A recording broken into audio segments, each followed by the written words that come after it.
Bienvenue dans ce nouveau webinaire ce matin qu'on a intitulé Recrutement sous pression, les trois super pouvoirs RH à activer dès la rentrée 2025. Alors vous l'avez certainement constaté, hein, une rentrée, j'allais dire presque explosive, chaotique hein, en termes d'événements socio-économiques hein, en France et à l'international. Et dans ce contexte, comment les entreprises agissent et réagissent pour ajuster leurs besoins de ressources. Et pour m'accompagner ce matin, j'ai deux invités. Tout d'abord, Céline. Bonjour Céline. Bonjour Christophe, bonjour Rénal, bonjour à tous et à toutes. Je suis ravie d'être avec vous aujourd'hui. Moi, je suis Céline Nortier, je suis la responsable nationale de l'activité recrutement chez Manpower, où j'ai le plaisir d'accompagner nos 100 cabinets répartis sur l'ensemble du territoire. Et Ranald. Bonjour Ranald. Bonjour Christophe, bonjour Céline, bonjour à tous, bonjour à toutes. Moi aussi, très heureux d'être avec vous ce matin. Moi, je suis responsable de l'intelligence économique pour le groupe Manpower. Très concrètement, ça veut dire que je suis en charge de toute la connaissance marché, la connaissance, la maîtrise de l'environnement, la conjoncture économique, emploi, les tendances RH, tout ce qui fait l'environnement de l'entreprise, et donc tout ce qui concerne en fait le marché de l'emploi de manière assez globale. Est-ce que Ranald, tu veux me refaire un petit descriptif de l'ambiance, du Mm. contexte actuel? Ouais, je pense qu'effectivement, tu as raison, tu l'as dit en intro, on vient d'un contexte quand même très particulier. Je pense que c'est important parce que peut-être effectivement commencer par ce point de contexte, ça paraît essentiel. Le contexte, il est quand même très très particulier. On le voit sur plein d'aspects, c'est important pour comprendre le marché de l'emploi. L'économie aussi, ça explique beaucoup de choses. Déjà, bien évidemment, on ne peut pas faire sans parler de l'instabilité politique. On vit quand même dans un climat depuis quelques temps très très particulier. On voit que ce climat d'incertitude politique et donc économique qui joue à la fois pour les entreprises et pour les ménages, et en même temps, économiquement, on s'en sort pas trop mal. La France a une petite croissance, certes, elle est ralentie, mais elle est quand même solide. Elle est même meilleure que ce qui se passe en Allemagne, par exemple. Elle est même meilleure que ce qui était attendu sur le deuxième trimestre. Donc, il y avait des indicateurs qui ont été un peu positifs. Et puis, le côté très positif, c'est qu'on est sorti de cette spirale d'inflation complètement folle qu'on a connue pendant plus de 2 ans. Et ça, c'est Ouais, je super. crois qu'on est passé, je crois, sous la barre des 1%, on doit être à Ouais, c'est ça. 0,8 d'inflation. On est passé, ça fait quasiment un an depuis octobre l'année dernière qu'on est en dessous du 1%, alors qu'on a atteint plus de 6% pendant 6-8 mois d'affilée, ce qui était catastrophique pour le pouvoir d'achat et donc la consommation. Donc on a des bonnes nouvelles sur ce contexte-là, ça s'améliore effectivement, mais ce climat d'incertitude, il joue à plein, très sincèrement. On voit que ça se retrouve sur les tendances RH, on va en parler sur plein d'aspects, sur la façon dont vivent les salariés, les candidats que nous on recrute. Concrètement, on a des ménages français qui épargnent comme jamais, parce qu'effectivement, il y a ce sentiment de prudence et cette précaution qu'on prend. Et puis les entreprises, elles tendent aussi à ralentir leurs investissements et à se dire, je vais attendre plus tard, je ne sais pas comment je vais être croqué d'un point de vue fiscal, économique, etc. Donc voilà, c'est aussi important. Donc tu vois qu'on a quand même toute une période assez complexe et on a même depuis plusieurs années, je pense évidemment à la période Covid aussi, qui a eu un impact important sur l'emploi. Et donc la façon dont les salariés vivent aujourd'hui leur vie professionnelle, on va le voir sur plein d'aspects, mais ça a un vrai impact. Et le contexte effectivement environnemental, c'est pour ça que je pense que c'est important, il est effectivement essentiel. Comment on va être croqué fiscalement, on va très rapidement le savoir, puisque le gouvernement va devoir pondre un budget ultra rapide si on ne veut pas voir encore la note de la France C'est ça. être dégradée. On va passer à nos super pouvoirs. On en a identifié trois. On va commencer par le premier qui est l'intergénérationnel. Je vais vous donner un chiffre pour démarrer. Le pourcentage d'actifs en France de 55 à 64 ans est aujourd'hui d'environ 60%. Alors c'est un chiffre qui paraît quand même assez faible puisque Ouais. on est quand même proche des 1 sur 2. Qu'est-ce que ça t'inspire, toi, Ranald? C'est un vrai sujet. Nous, on accorde beaucoup d'attention là-dessus. Déjà, il faut savoir que la France, c'est un peu le mauvais élève sur le sujet, mais qui s'améliore. Donc, c'est un peu comme à l'école. C'est peut mieux faire et fait un petit peu mieux de ce qu'on a connu concrètement. Le taux d'emploi, effectivement, tu l'as dit, des plus de 55 ans. Ce qu'on appelle les seniors, c'est des plus de 55 ans en France. Aujourd'hui, il est 60%. Pour donner un peu de Alors, recul, je mets juste une nuance, je te coupe. ouais, C'est ce qu'on appelle dans les statistiques. Dans ouais, la réalité en entreprise, quand tu as absolument, déjà 45-50 ans, tu es absolument. déjà pas loin, tu es déjà considéré comme senior, hein. Ouais, tout à fait. En fonction effectivement des instituts ce que tu regardes, c'est pas la même tranche d'âge. Là, pour Ouais. effectivement l'emploi, on regarde les plus de 55 ans. C'est comme ça qu'on a des stats aussi globales. Pour donner du recul, il faut savoir que ce taux-là de 60%, il est 65% en moyenne sur la zone euro. On est 17e sur 27. Donc on est plutôt dans la deuxième partie de la classe. Tu vois, Hmm. 1% de la classe, mais on est effectivement plutôt dans la deuxième partie. Il est par exemple de 75% en Allemagne, qui est effectivement le bon élève de la classe sur le sujet. Donc ça s'améliore, c'est la bonne nouvelle. très concrètement, au début des années 2000, il y a 25 ans, il était à peine de 40%. Donc on part de très très loin. On a un taux qui a augmenté sous l'effet de, évidemment, de nombreuses réformes. On a repoussé l'âge légal, on a allongé la durée de cotisation, on a supprimé les pré-retraites. Et puis il a aussi augmenté parce qu'il y a eu une hausse de l'activité féminine, donc ce qui est très positif, effectivement, d'un meilleur état de santé des générations concernées, hein, pardon pour le terme très, très neutre, mais voilà, d'être en meilleure santé, effectivement, à plus de 55 ans, des évolutions du marché du travail.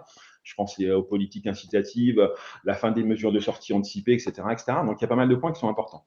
Et puis, un point quand même que je veux signaler qui est important quand on parle des seniors et qu'on prend du recul, c'est quelque chose qui nous tient vraiment à cœur. On sait que le sujet des seniors, ça reste compliqué quand on recrute. Et Céline va en parler aussi de manière très, très opérationnelle. On a une étude, par exemple, qui nous dit que 63% des recruteurs en France considèrent que l'âge avancé d'un candidat est un frein à sa présélection. 63%, presque 2 sur 3. Ça, c'est catastrophique. C'est pas normal, c'est un taux effectivement qui est beaucoup trop élevé, on ne devrait pas avoir cet a priori-là, donc il faut effectivement le faire changer.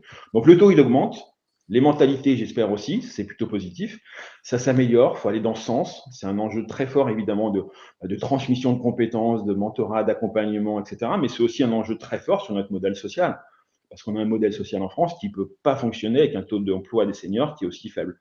Donc il faut augmenter ce taux d'emploi, il faut effectivement avoir plus de mise à l'emploi des seniors avec voilà, tous les avantages que ça a aussi. Mais Céline, je pense qu'effectivement, tu Bah, connais mieux que moi, c'est un point important du côté du recrutement et de nos actions. tu as quand même un effet démographique qui est Ouais, indéniable, hein. absolument. On parle d'augmentation, mais de toute Mm. façon, la courbe Bah, d'augmentation des seniors est irréversible. Donc, de toute façon, ça continuera à augmenter. et puis, d'autant plus effectivement que c'est important de les mettre à l'emploi parce qu'ils vont augmenter en population. On sait qu'on n'a jamais si peu fait de bébés en France et que effectivement la population vieillit. Donc voilà, il n'y a pas besoin d'être un grand sociologue pour comprendre que dans 15-20 ans, on va avoir un problème d'emploi et donc effectivement Ouais. ce taux d'emploi des seniors est essentiel. Mm. Céline? Bah oui, si je peux compléter, Reynald, en effet, les seniors, du coup, ils représentent vraiment une réserve de compétences précieuses, notamment dans les secteurs et les métiers qui sont fortement pénuriques. Je pense aux métiers techniques, aux métiers de la maintenance. Après, bah, il faut être lucide et sur le terrain, sur le recrutement, tu l'as dit, il y a vraiment des freins qui Mm. persistent lorsqu'il s'agit de recruter, du coup, des profils seniors. Il y a vraiment des stéréotypes qui sont tenaces, comme on les imagine moins adaptables, moins à l'aise avec la partie digitale ou moins dynamiques. Il y a également des préjugés en ce qui concerne la partie finance, la partie coût. On pense qu'ils sont vraiment trop chers, alors que parfois leur productivité et leur autonomie compensent largement cette partie financière. Et parfois, il y a des doutes qui persistent sur leur rythme et leur capacité à suivre des environnements qui sont rapides ou qui sont changeants. Donc, il y a énormément de freins. On l'a dit, on est les mauvais élèves, mais à côté de ça, c'est important de mettre en lumière, du coup, les nombreux bénéfices que les seniors peuvent apporter à vous, RH, et aux organisations. Le premier point qu'on peut mettre en lumière, c'est vraiment le fait que ces seniors, ils ont un engagement en général qui est fort. Ils sont souvent très investis, ils sont stables et ils sont motivés à contribuer pleinement. Le deuxième point, ils ont une plus grande disponibilité.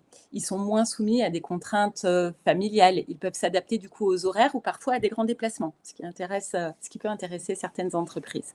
Et ils ont un vrai désir de transmettre. Ils sont souvent, et tu l'as souligné Reynald, inclus et moteurs dans tout ce qui est mentorat, tout ce qui est Mm. formation des plus jeunes et une vraie transmission des savoirs. Et le dernier point que je mettrai en lumière pour inciter les entreprises à recruter les seniors, c'est vraiment une fiabilité précieuse. Ils ont une expérience forte qui leur permet d'être autonomes plus rapidement avec une vraie conscience professionnelle.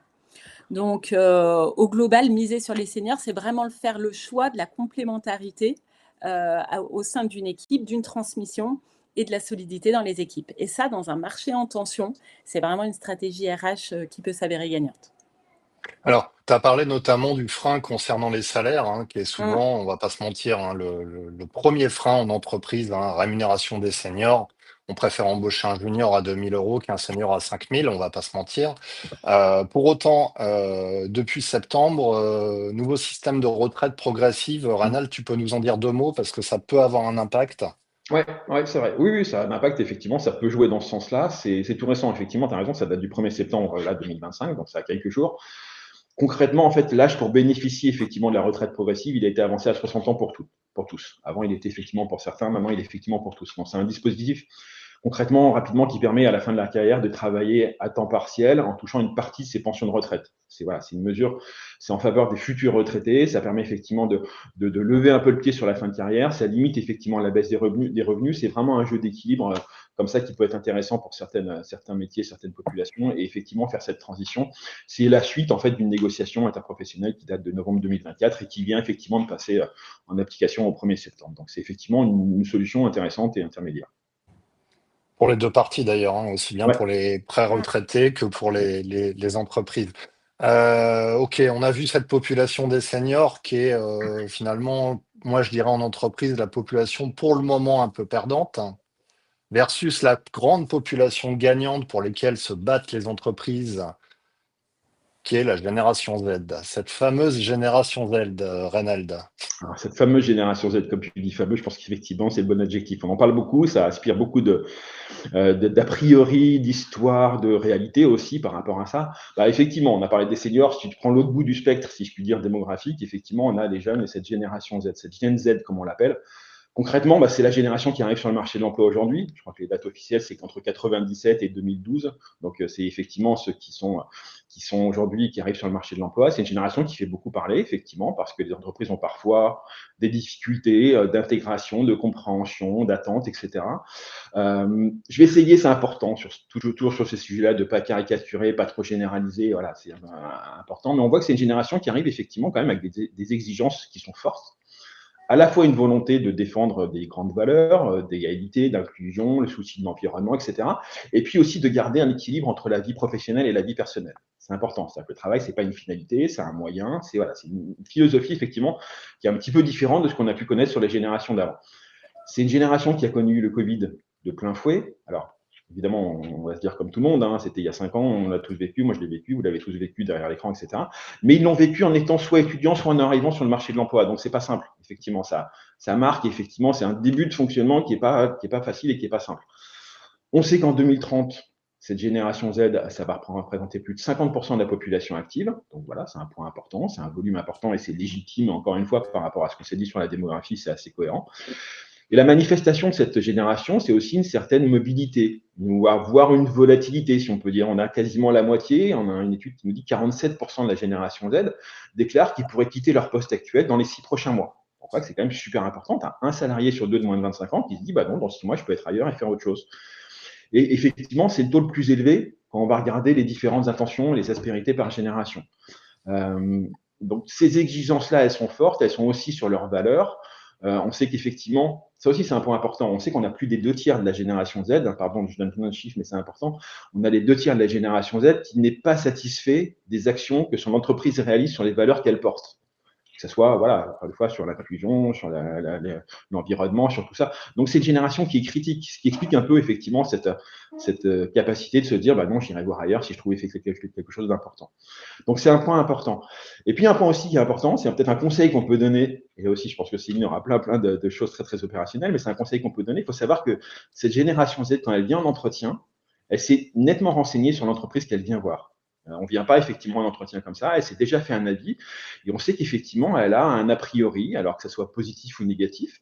Donc voilà, retenez que quand vous recevez un candidat jeune en entretien, effectivement, il s'est déjà fait une idée très précise, en bien ou en mal, de ce que vous faites dans votre entreprise et donc des actions qui sont importantes pour lui. Donc ça, c'est un point effectivement qui est assez essentiel sur la compréhension et sur effectivement cette approche de la génération Z. Ton avis? Ben oui, comme vient de dire Reynald, vraiment ce qu'on observe sur le terrain et sur le recrutement, c'est une génération exigeante, engagée, en quête de sens, qui ne recherche pas forcément juste un job, mais une expérience professionnelle qui a vraiment du sens, qui respecte les valeurs et qui respecte l'équilibre vie pro, vie perso, même si on en reparlera tout à l'heure, et qui permettent de se développer. Donc, vraiment, les RH et les entreprises, le conseil qu'on peut donner, c'est vraiment de repenser leur approche en termes de recrutement. Premièrement, c'est soigner la marque employeur et ce, directement sur les réseaux sociaux. Les Gen Z, c'est une génération qui est ultra connectée. Donc, Reynald l'a dit, ils arrivent en entretien, ils se sont déjà fait une première opinion sur l'entreprise. Donc, c'est vraiment important d'avoir les réseaux type Insta, LinkedIn, TikTok, au niveau de la marque employeur, qui soient bien soignés. Le deuxième conseil qu'on peut donner, c'est vraiment de simplifier les processus de recrutement. C'est une génération qui ne comprend pas les délais trop longs de recrutement, les étapes trop complexes, d'avoir multiples entretiens, multiples validations, multiples évaluations. Et le dernier conseil que je peux donner pour les attirer, c'est vraiment de valoriser les perspectives d'évolution pour qu'ils puissent se projeter, les formations et l'environnement de travail qui est vraiment important. Après, ce qui est le point quand même à souligner pour encourager également le recrutement de ces Gen Z, vraiment ce qui est passionnant avec eux, c'est ils nous poussent à repenser nos pratiques, aller plus vite, être plus transparents. Donc ça, c'est vraiment riche et stimulant en termes de recrutement. Ils apportent vraiment une énergie nouvelle, une vision différente et forcément une maîtrise naturelle du digital qui peut être un vrai atout, un vrai super pouvoir pour aider les entreprises dans leur levier de transformation. Donc, vraiment, la combinaison et de ne pas opposer les générations, mais au contraire de les faire cohabiter entre les seniors et les Gen Z, c'est vraiment un atout puissant cette période de tension. Donc, effectivement, un des points clés pour la fonction RH, c'est de gérer l'intergénérationnel et ses relations. Alors, il y a plein de mécanismes pour le faire, le mentorat, enfin, la transmission de compétences, du parrainage, etc. Et pourtant, c'est des choses qu'on voit quand même assez peu en entreprise aujourd'hui, à part dans les grands groupes. Donc, c'est vraiment des axes de stratégie RH à développer dans les mois, les années à venir. Le deuxième super pouvoir qu'on va évoquer, évidemment, c'est l'IA. L'IA augmentée par l'humain. Alors, on a fait une étude avec Meyer Ashline en mai 2025 qui indique que presque 9 RH sur 10 anticipent une transformation profonde des métiers RH. Et on sait que déjà, un peu plus de 70% des RH utilisent des IA génératives. Mais ce qu'on constate aussi, c'est que ça a créé, j'allais dire presque un sentiment de peur de la fonction RH courant 2025, qui a commencé à se dire, ouh là là, est-ce qu'on va disparaître? Donc, voilà. Mais comme un petit peu toutes les professions qui sont touchées de plein fouet par l'IA. Quelle est ta position, Reynald, sur ce contexte, sur cette approche IA? C'est un sujet effectivement qui fait beaucoup parler, réfléchir, commenter. Il y a effectivement plein de craintes par rapport à ça. Tu sais déjà peut-être commencer, nous, très sincèrement, et c'est vraiment sincère, on a un sujet, on a comment dire, une conviction très forte, c'est que la technologie a beau être comment dire, incontournable, centrale, effectivement essentielle, de plus en plus, voilà, de plus en plus importante, de plus en plus prépondérante. On sait que pour nous, l'humain reste effectivement absolument essentiel et central dans ce périmètre-là. Le rôle humain reste effectivement essentiel. Ça reste un outil. Voilà. Donc, effectivement, on a souvent cette. Tu as raison, on entend beaucoup quand on en parle cette question-là, de savoir si des métiers vont être supprimés, si je risque moi de perdre mon job parce qu'effectivement je vais être remplacé par une machine. Concrètement, l'IA, c'est une révolution. Donc, comme l'électricité, comme l'industriel, comme le numérique, etc., ça a effectivement changé des métiers, bien sûr. Ça en a détruit parce que des métiers disparaissent ou évoluent. Donc, effectivement, ça change. On a des métiers qui existaient avant qui n'existent plus, et ça, c'est dans toutes les générations. Alors, Donc, j'ai on un en bon crée des exemple nouveaux, sur on en ce crée beaucoup. sujet-là.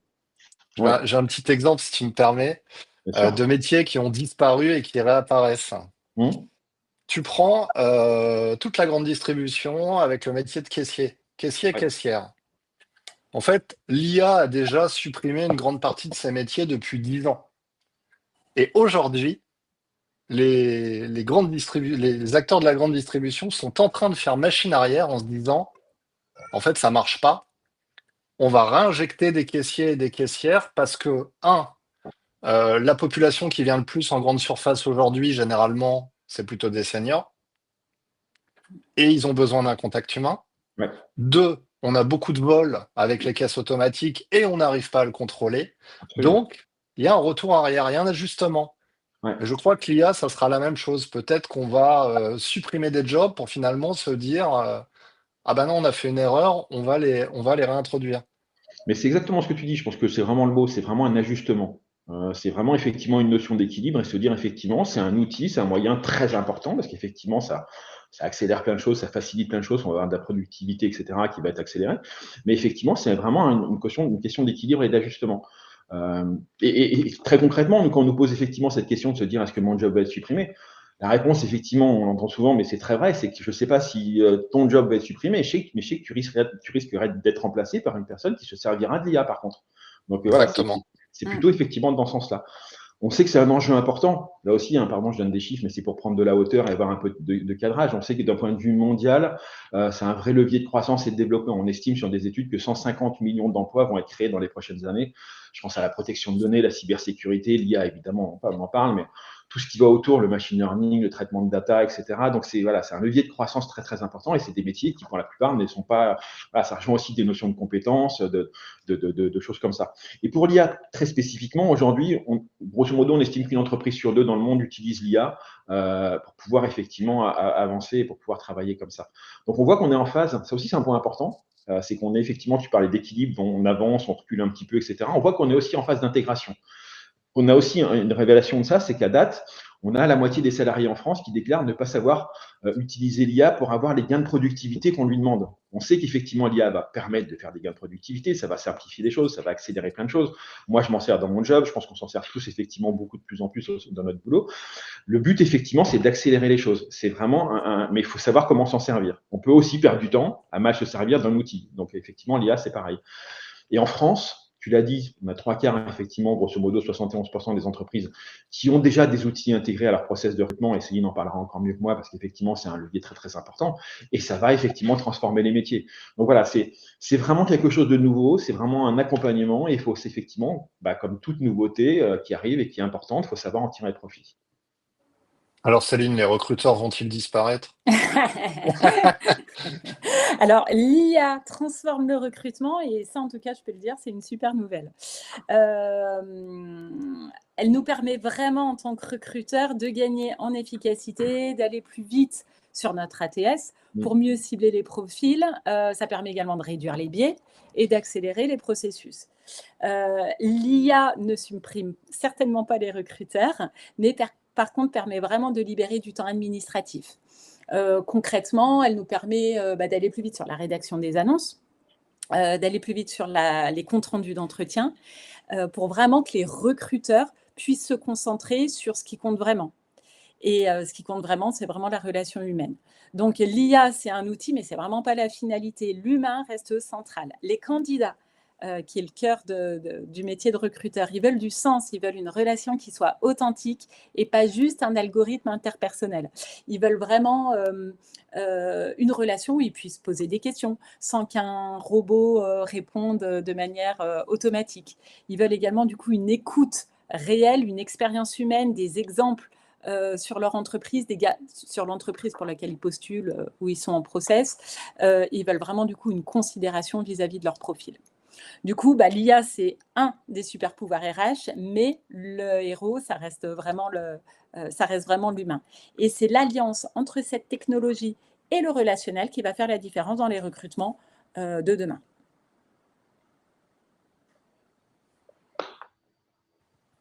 Christophe, tu es toujours avec nous? Ah, Ouais, moi aussi, j'ai perdu Christophe. on a perdu Christophe. C'est bon? C'est bon? Allez, super. On va passer au dernier super pouvoir. Bon, on en a mis 3, il y en a peut-être plus, 4 ou Oui. 5. Mais les 3 qui nous semblent importants cette rentrée. Le troisième, évidemment, c'est l'équilibre vie privée, vie pro, comme un levier d'attractivité pour les entreprises. Alors, un petit pourcentage pour démarrer. Selon une étude récente de 2025, le pourcentage d'employés qui considèrent l'équilibre vie pro, vie perso plus importante que le salaire serait de 83%. Donc, on a inversé un petit peu la norme, puisque depuis plusieurs années, quand on fait des enquêtes d'engagement, de satisfaction, etc., généralement, le salaire ressort toujours en numéro 1. Je veux dire que là, on est en train de switcher.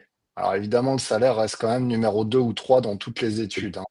Mais on a cet équilibre vie pro, vie privée qui est remonté d'un seul coup ces dernières années.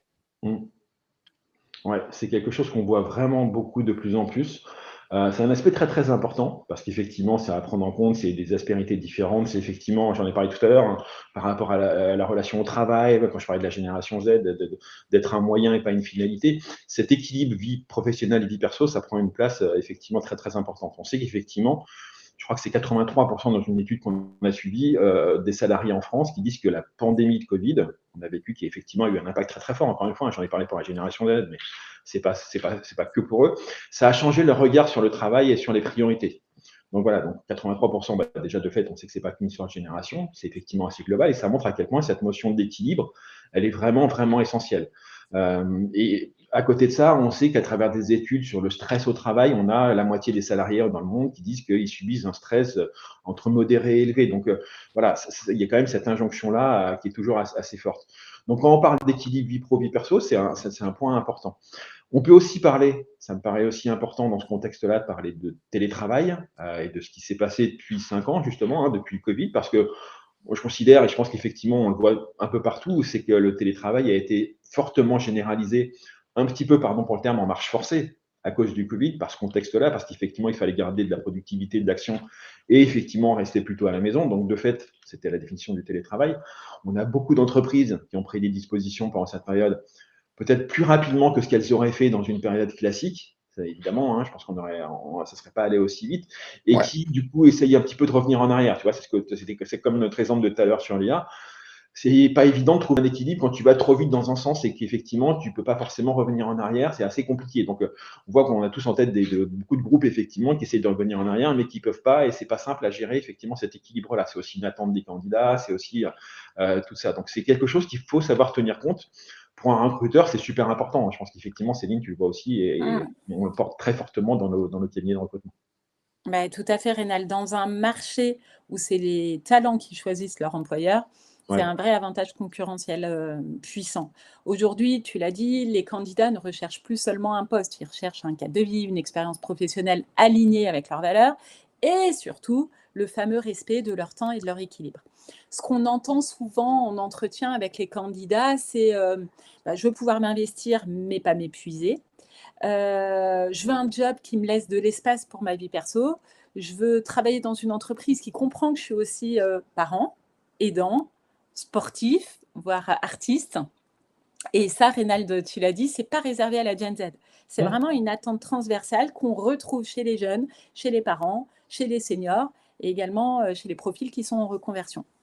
Donc, les candidats, ils comparent vraiment les entreprises dans les process de recrutement sur la flexibilité au niveau des horaires, la possibilité, tu l'as dit, Rénal, de télétravail ou de travail hybride, mais pas seulement. Pour les entreprises qui ne peuvent pas ou qui n'ont pas de dispositif de télétravail, ils peuvent également miser sur le respect du droit à la déconnexion, Oui. qui est vraiment fortement important pour les collaborateurs. Également, point clé qui peuvent, pour attirer les talents, c'est la qualité de l'onboarding, essentiel pour que les collaborateurs puissent se projeter sur du long terme, et même la culture managériale. Les questions qu'on nous pose, c'est est-ce que cette entreprise, elle valorise plutôt la performance ou le temps de présence en entreprise? Ouais, il y a eu un vrai changement post-Covid, ça Mmh. on en a tous conscience et comme vous le dites tous les deux, ça concerne bah, tous les salariés, tous les acteurs du monde du travail. C'est pas réservé cette fois-ci à la Gen Z Mmh. ou à une autre génération. Comment vous appréhendez ça au quotidien chez Manpower dans vos missions, Ranald? Bah, c'est quelque chose évidemment qu'on regarde beaucoup. Moi, j'ai expliqué tout à l'heure en intro, mon job, c'est effectivement d'avoir la meilleure connaissance de l'environnement, du marché, de l'éco, de l'emploi, des tendances RH. Donc, évidemment, ces tendances-là, elles sont très fortes. On observe beaucoup de changements, peut-être comme jamais. On parle beaucoup de monde qui change, de monde du travail qui change, mais effectivement, là, ce qu'on vit depuis 4, 5, 10 ans, d'un point de vue économique, politique, sanitaire, on parle du Covid, RH, etc., c'est des changements incroyables et très, très forts. Donc, nous, on a une double posture, je dirais. On a une double légitimité sur le sujet. D'abord, effectivement, en tant qu'acteur, parce qu'effectivement, de par notre positionnement, notre présence sur le terrain, mais là aussi, je laisserai Céline parler beaucoup mieux que moi de manière très, très opérationnelle. Mais effectivement, en tant qu'observateur, concrètement, Manpower, on est présent sur 80 pays, dans 80 pays. Donc, effectivement, on a une source effectivement d'information qui est très, très importante et qui alimente tous ces aspects-là. Parce que Manpower a inventé le travail temporaire en France et aux États-Unis. En France, il y a plus de 60 ans et qu'effectivement, on a suivi et motivé toutes ces évolutions. Donc, c'est quelque chose de très, très fort. Et puis, cette posture d'observateur, ça nous permet aussi de recenser, entre guillemets, de comprendre ces tendances-là. Et on les regarde de manière très, très forte parce que c'est ce qui alimente aussi les réalités des entreprises, de nos clients, de nos candidats, de la vie en agence. Donc, effectivement, c'est super important. On a rassemblé un petit peu tout ça. Donc, effectivement, ce matin, j'ai donné beaucoup de chiffres et beaucoup d'études, etc. On a rassemblé tout ça, en fait, à travers un nom d'adaptabilité, et on a même appelé ça l'accélération de l'adaptabilité. C'est un rapport qu'on a produit, effectivement, qu'on va mettre à disposition et que vous pourrez effectivement télécharger, qui reprend l'ensemble de toutes ces tendances. Alors, on parle de la génération Z, on parle des seniors, on parle de l'IA, comme on a parlé ce matin, mais on parle aussi de la transition écologique, on parle aussi de l'égalité homme-femme, on parle aussi de tout ce qui vit, effectivement, tout ce que vivent les entreprises de ces tendances-là. Et c'est effectivement très, très important pour connaître et pour avoir effectivement la meilleure compréhension de ce qui se passe sur l'emploi aujourd'hui en France. Toi, Céline, côté terrain, qu'est-ce que tu ressens? Ce qu'on voit sur le terrain là, tous les jours avec nos clients, c'est vraiment que les RH sont confrontés à des défis qui sont très concrets. Le premier point, c'est vraiment des postes qui sont pénuriques à pourvoir rapidement. Un deuxième point, c'est des candidats exigeants qui veulent, on l'a dit, du sens, la flexibilité, la vraie relation, et des équipes internes dans les entreprises qui doivent faire plus, avec parfois moins, dans un contexte de tension et de transformation. Donc, vraiment, les 3 super pouvoirs qu'on a pu évoquer aujourd'hui, ce n'est pas juste des concepts théoriques. Théoriques, c'est vraiment, j'invite vraiment les entreprises à capitaliser, à réfléchir comment ils peuvent le développer dans leur entreprise. Mais l'intergénérationnel, c'est vraiment une réponse directe à la pénurie des compétences. Recruter des Gen Z, c'est investir dans l'avenir, on l'a dit, mais recruter des seniors, c'est vraiment sécuriser le présent. L'IA, c'est le levier pour gagner du temps, pour élargir les viviers et pour mieux cibler, bien sûr à condition de garder le jugement humain au cœur des process et ce fameux équilibre vie pro-vie perso qui est un critère de choix pour les candidats et donc un levier d'attractivité que le RH peut activer dès le recrutement. Donc, dans ce contexte, on a nos cabinets de recrutement qui peuvent et qui accompagnent les RH de manière très opérationnelle tous les jours. Quelques exemples de bénéfices qu'apportent les cabinets aux entreprises, c'est vraiment de qualifier les besoins avec finesse et d'aller au-delà de la fiche de poste, de ne pas rester et d'aller sur la partie non visible de l'iceberg. D'ouvrir les critères de recrutement pour aller chercher des profils qui peuvent être atypiques, mais quand même pertinents. Nos cabinets utilisent également les bons outils pour aller chercher ces compétences, y compris l'IA, pour accélérer mais sans déshumaniser, et de garantir une expérience candidat fluide, respectueuse et engageante, et qui permet du coup de promouvoir l'entreprise qui nous confie ses besoins. Top. Merci Rénal, merci Céline. Merci Christophe. Merci Christophe, merci à toi. Ce webinaire, vous allez le retrouver en replay sur MyRHline. Et puis, je vous donne rendez-vous avec Ranald et Céline pour un prochain webinaire de mémoire le 9 octobre. Vous pouvez consulter ça dans la section agenda du média et vous inscrire. Merci, je vous souhaite une excellente journée. Au revoir. Au revoir à tous. Au revoir.